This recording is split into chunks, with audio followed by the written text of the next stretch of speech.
کیا آپ جانتے ہیں جب انسان قبر میں جاتا ہے تو سب سے پہلے سوال کیا ہوتا ہے، اور اگر ہم جواب نہ دے سکیں تو کیا ہوگا؟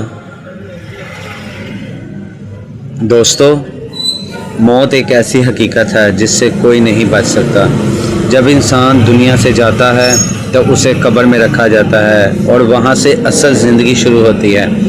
قبر جنت کا باغ بھی ہو سکتی ہے اور جہنم کا گڑھا بھی۔ حدیث کے مطابق قبر میں دو فرشتے آتے ہیں جنہیں منکر اور نکیر کہا جاتا ہے۔ وہ انسان کو بٹھاتے ہیں اور سوالات شروع ہوتے ہیں۔ پہلا سوال جو انسان سے فرشتے کرتے ہیں، تمہارا رب کون ہے؟ اور دوسرا سوال، تمہارا دین کیا ہے؟ اور جو آخری میں سوال کیا جاتا ہے وہ یہ ہے، تم اس شخص کے بارے میں کیا جانتے ہو؟ حضرت محمد صلی اللہ علیہ وسلم کے بارے میں۔ اگر انسان دنیا میں اللہ کو نہیں پہچانتا تو وہ کہے گا مجھے نہیں معلوم، پھر اس پر عذاب شروع ہو جاتا ہے، قبر تنگ ہو جاتی ہے۔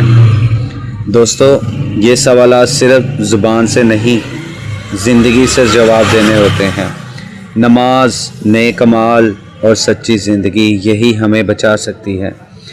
آج سے خود کو بدلیں، اس سے پہلے کہ بہت دیر ہو جائے۔